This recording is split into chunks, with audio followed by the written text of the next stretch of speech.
The price of victory, Maya stood in the lobby of Hartwell Cross, accepting congratulations from partners whose names she barely registered.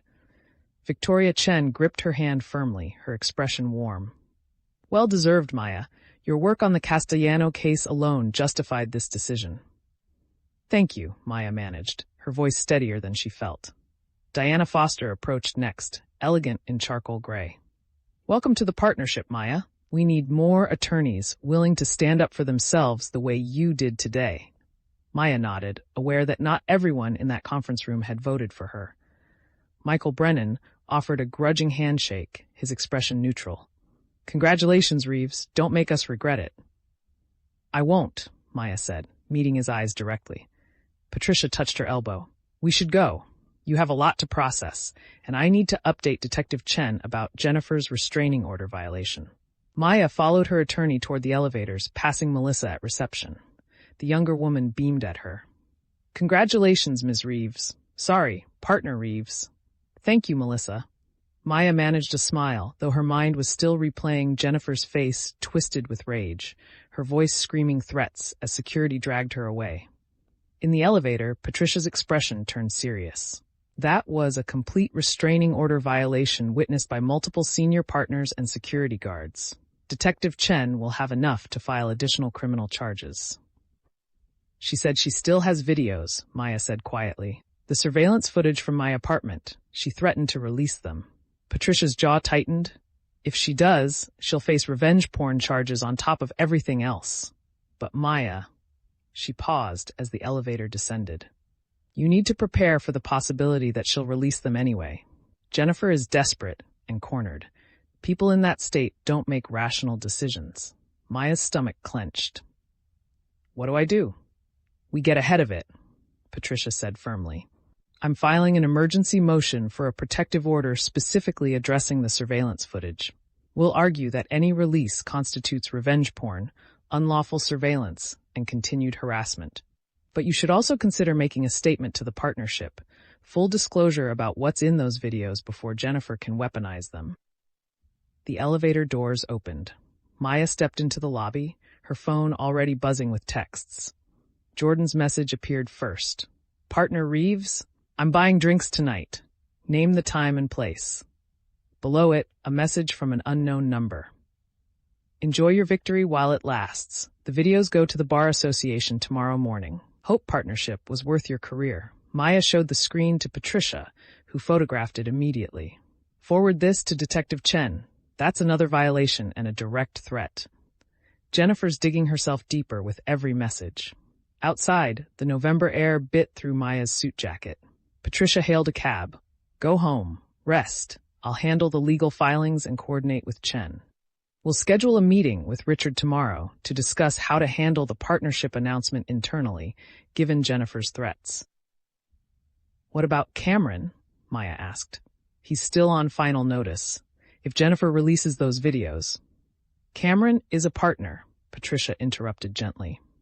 His position is more secure than you might think. But yes, we need to address the optics. Richard won't like that you two continued seeing each other, despite his directive. But the context matters. You were being stalked. Cameron was providing security and support. Any reasonable person understands that. Maya wasn't sure Richard would see it that way, but she nodded. The cab pulled up, and Patricia opened the door. Congratulations again, Maya. You earned this. Don't let Jennifer's desperation steal this moment from you. Maya slid into the cab and gave her address. As Manhattan slid past the windows, she checked her phone again. Cameron had texted.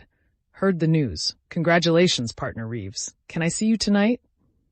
She hesitated, remembering Richard's warnings, Jennifer's threats, the precarious position they were both in.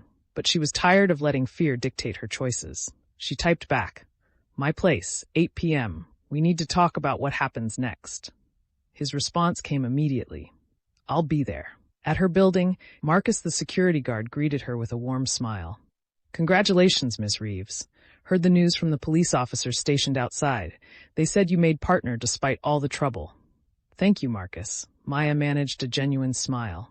Has anyone been around today? Anyone suspicious? Just the officers, Marcus assured her.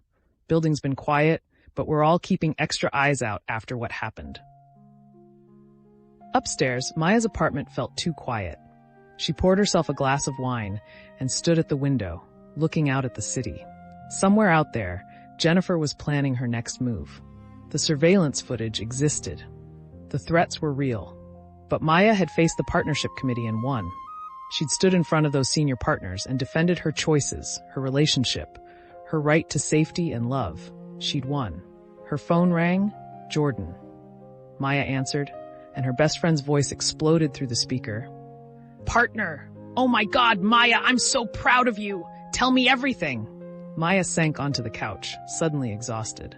Jennifer burst into the meeting, violated the restraining order right in front of everyone.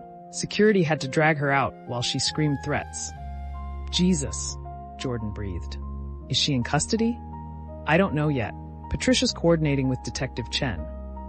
Maya took a long sip of wine. She's threatening to release the surveillance videos to the Bar Association. Says she's doing it tomorrow morning. Can she actually do that? Won't she face charges? Yes, but that might not stop her. Patricia says desperate people don't make rational decisions. Maya closed her eyes. I made partner, Jordan. I actually made partner, but I can't even enjoy it because Jennifer's still out there, still trying to destroy me. Then we don't let her, Jordan said fiercely. You've already beaten her in court, at the press conference, and now at the partnership vote. She's lost everything. Her job, her reputation, her freedom. These threats are all she has left, and they're empty. They don't feel empty, Maya admitted. I know. Jordan's voice softened. But you're not alone in this. You have Cameron. You have me. You have Patricia and Richard and the entire firm backing you. Jennifer is one person with a vendetta. You're a partner at one of Manhattan's most prestigious law firms. You've already won the war, Maya. Don't let her convince you otherwise. After they hung up, Maya showered and changed into comfortable clothes, trying to shake off the adrenaline crash from the morning's drama. Her phone showed a missed call from Richard and a voicemail. She played it, his voice measured and formal.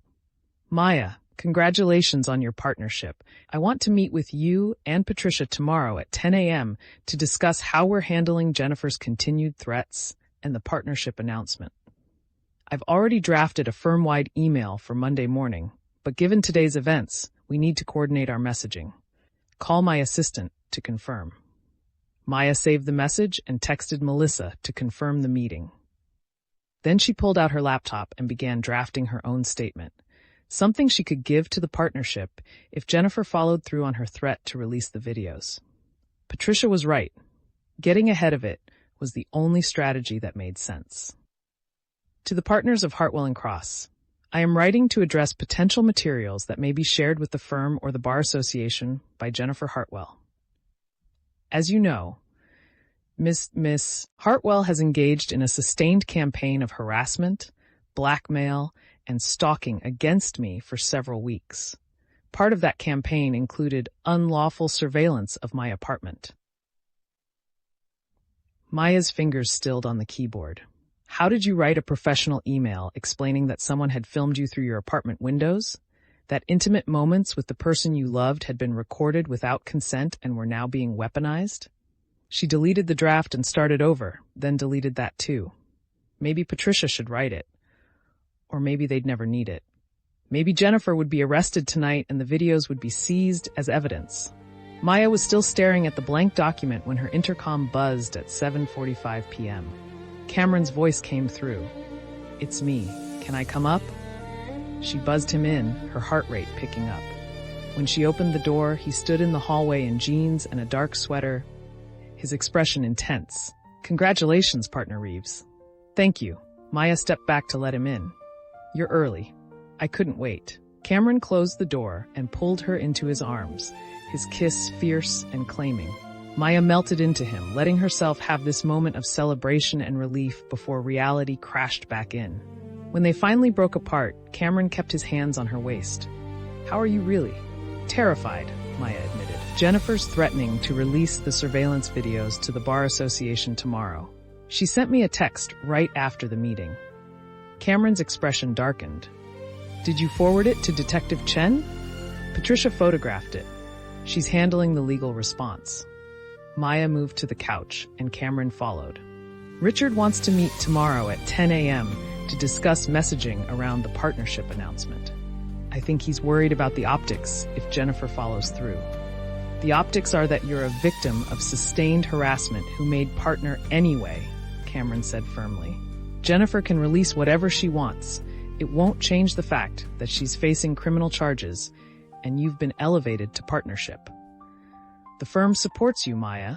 Richard made that clear when he let the vote proceed. He also put you on final notice, Maya reminded him.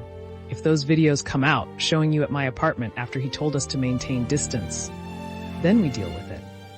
Cameron took her hand. I'm not going anywhere. Not because of Jennifer's threats, not because of firm politics. I love you, and I'm not letting her take that away from us. Maya leaned against him, exhausted. I should be celebrating. I made partner. This is everything I've worked for, but all I can think about is what Jennifer's going to do next. So let's celebrate anyway, Cameron said. Just for tonight. Tomorrow we'll deal with whatever comes. But right now, your partner Maya Reeves at Hartwell Cross. That's worth acknowledging. Maya looked up at him, seeing the pride in his eyes, the fierce protectiveness. You're right, I earned this. Damn right you did. Cameron kissed her forehead. So what do you want to do? Order in? Go out? I'm at your disposal, partner Reeves. Maya smiled, feeling some of the tension ease. Order in. I don't want to deal with crowds or restaurants. Just this. Us. They ordered Thai food and opened a bottle of wine Maya had been saving for a special occasion. As they ate, Cameron told her about the firm gossip, how David Chen had looked stunned when the partnership announcement leaked early, how Amanda Voss had sent a congratulatory email calling Maya an inspiration, how even Marcus Liu had nodded approvingly in the hallway. You have allies, Cameron said. More than you probably realize, Jennifer isolated herself with her behavior. You built relationships. I broke firm policy, Maya countered. Multiple times. Some of those partners voted against me today. Michael Brennan practically told me not to screw up. Michael Brennan tells everyone that, Cameron said dismissively. He's been a curmudgeon since before I arrived, but he voted for you, or at least didn't block you. That's something. Maya's phone buzzed. Another unknown number. Tomorrow morning, 9 a.m. Bar Association gets everything. Every video, every photo, every moment you thought was private. Hope it was worth it. Cameron read over her shoulder, his jaw tightening. She's bluffing. What if she's not? Maya set the phone down. What if she actually does it? Then the Bar Association will see evidence of unlawful surveillance and revenge porn, Cameron said flatly. They'll see a woman who is being stalked and harassed, who obtained a restraining order, and whose harasser retaliated by releasing intimate footage filmed without consent. Jennifer isn't thinking clearly, Maya. She's destroyed her own credibility. But the videos still exist, Maya said quietly. People will still see them. Colleagues, opposing counsel, clients. It doesn't matter that they were obtained illegally. Once they're out there. We'll handle it, Cameron interrupted. Together. But you can't let the fear of what might happen steal what you've already accomplished. You made partner today. That's real. Jennifer's threats are just threats until she actually does something. Maya wanted to believe him. But she'd learned over the past weeks that Jennifer's threats had a way of becoming reality. The blackmail, the stalking, the lawsuit, the surveillance footage sent to Richard. Every time Maya thought she'd won, Jennifer found a new way to strike back. They finished dinner and moved to the couch, Maya curled against Cameron's side. The city lights glittered through her windows, the same windows Jennifer had filmed through, turning Maya's private sanctuary into a surveillance target. I keep thinking about her face, Maya said softly. When security dragged her out of that conference room, she looked feral, completely unhinged. She's lost everything, Cameron said. Her job, her reputation, her freedom. People do desperate things when they have nothing left to lose. That's what scares me. Maya closed her eyes. What if releasing the videos isn't enough for her? What if she escalates beyond that? Cameron's arm tightened around her. That's why Detective Chen is building a criminal case. That's why we have a restraining order. That's why there are police officers monitoring your building. Jennifer can't get to you physically.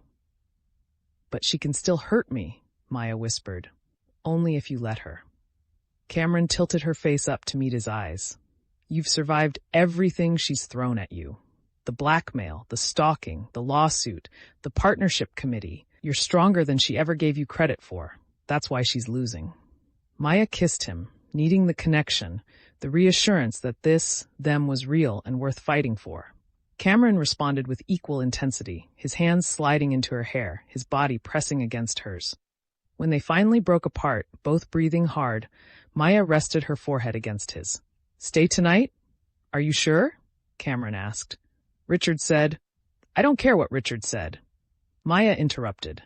"I made partner today despite everything. I'm not letting Jennifer's threats or firm politics dictate my personal life anymore. I want you here. I need you here." Cameron studied her face, then nodded slowly. "Okay, but if those videos go to the Bar Association tomorrow, then we'll deal with it together," Maya finished. Like you said. They moved to the bedroom, and for a few hours, Maya let herself forget about Jennifer's threats and surveillance footage and the uncertain future. She focused on Cameron's touch, his whispered words, the safety she felt in his arms. Tomorrow would bring whatever it brought. Tonight, she was partner Maya Reeves, and she'd earned the right to celebrate that victory however she chose. But as she drifted toward sleep, Cameron's breathing evening out beside her, Maya's phone lit up one final time on the nightstand. Another unknown number. Another message. "Sleep well, partner Reeves. Tomorrow everything changes." Maya stared at the screen in the darkness, her victory suddenly feeling hollow and fragile. Jennifer was still out there, still watching, still planning, and Maya had no idea what move she'd make next. Thanks for watching our stories. Don't forget to like and subscribe for more epic adventures. Thanks for watching our stories. Don't forget to like and subscribe for more epic adventures.